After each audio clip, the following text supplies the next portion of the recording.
Assalamualaikum warahmatullahi wabarakatuh. Alhamdulillahirabbil alamin. Assalatu wassalamu ala asyrafil anbiya wal mursalin wa ala alihi wa sahbihi ajmain. Amma ba'du. Puji dan syukur, mari sama-sama kita bersyukur kepada Allah Subhanahu wa taala dengan mengucapkan alhamdulillahirabbil alamin. Salawat kita kepada baginda Nabi besar Muhammad sallallahu alaihi wasallam dengan lafaz Allahumma sholli ala Muhammad wa ala ali Muhammad. Saudaraku dimanapun berada, ketika kita melaksanakan ibadah, baik ibadah sholat, ibadah puasa, dan ibadah-ibadah sunnah lainnya, akan tetapi kata Nabi Sallallahu Alaihi Wasallam, semua ibadah kita, semua amal kita yang kita kerjakan akan terputus kecuali 3 perkara. Salah satunya yaitu sedekah jariyah. Sedekah jariyah inilah amalan yang tidak akan pernah putus ketika kita telah meninggal dunia nantinya. Ketika kita telah di alam kubur, maka salah satu amalan yang tak akan pernah putus itu, yang akan tetap mengalir, salah satunya itu sedekah jariyah.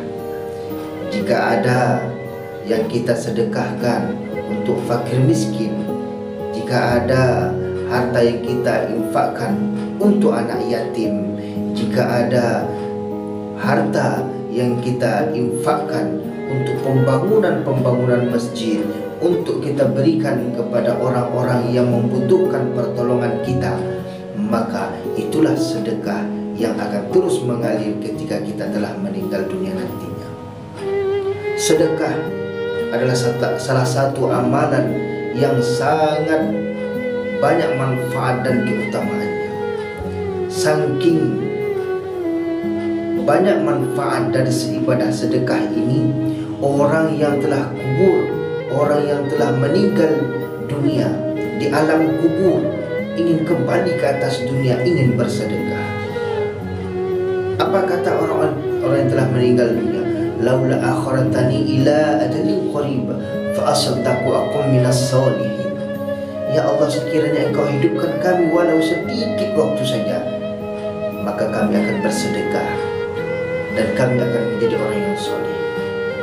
Saudaraku dimanapun berada, sedekah adalah salah satu amalan yang sangat menguji kita dalam beberapa hal, yaitu ketika kita mempunyai harta yang banyak, kita akan diuji.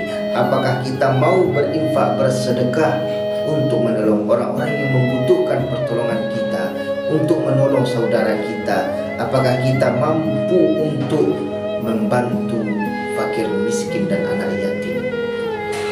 Dan salah satu di antaranya yaitu ketika kita tidak mempunyai harta untuk berinfak atau bersedekah, maka yang bisa kita lakukan yaitu kita perbanyak, yaitu berbuat kebaikan, ataupun dengan ucapan kita yang baik dan bermanfaat kepada saudara kita juga termasuk sedekah. Kalaulah tidak sanggup kita berbicara yang baik, maka senyum pun kita sudah dianggap sedekah. Saudaraku dimanapun berada, yang kedua yaitu amalan yang takkan pernah putus ketika kita telah meninggal dunia, kata Nabi Sallallahu Alaihi Wasallam, yaitu awalan sholihan, anak yang soleh, anak yang mau mendoakan kedua orang tuanya, anak yang berbakti kepada kedua orang tuanya. Anak adalah salah satu amanah dari Allah Subhanahu wa taala kepada kedua orang tua. Oleh karena itu, jangan kita sia-siakan anak yang telah dititipkan Allah kepada kita. Boleh jadi anak yang dititipkan Allah kepada kita membawa kita ke dalam surga nantinya, dan boleh jadi anak yang dititipkan Allah kepada kita bisa membawa kita ke dalam neraka. Kenapa anak bisa membawa kita ke dalam surga?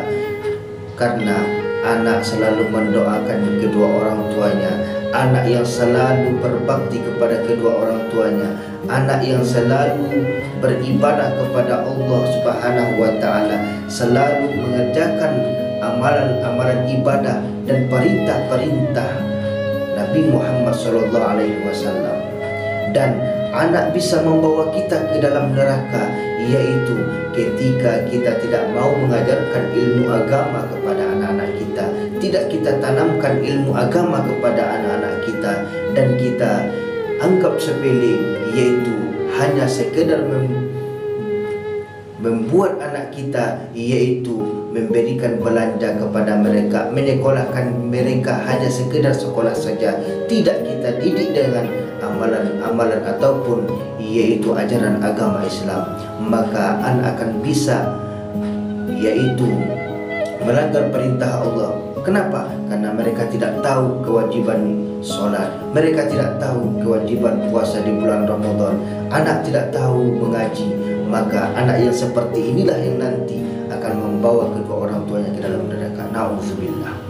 Saudaraku dimanapun berada, terakhir yaitu amalan yang tidak akan pernah putus, kata Nabi sallallahu alaihi wasallam, yaitu ilmun yang tanfa'u bi, ilmu yang bermanfaat. Jika ada ilmu yang pernah kita ajarkan kepada saudara kita, jika ada ilmu yang pernah kita ajarkan kepada anak-anak didik kita, inilah yang akan menolong kita di alam kubur nantinya. Ilmu yang bermanfaat kepada orang banyak, maka jika kita selalu memberikan yaitu ilmu atau kebaikan-kebaikan kepada orang lain, maka inilah yang akan menolong kita di alam kubur nantinya. Jika ada pernah kita mengajarkan kebaikan kepada orang lain, baik itu dalam bentuk akhlak, dalam bentuk yaitu ucapan, maka itulah salah satu ilmu yang bermanfaat.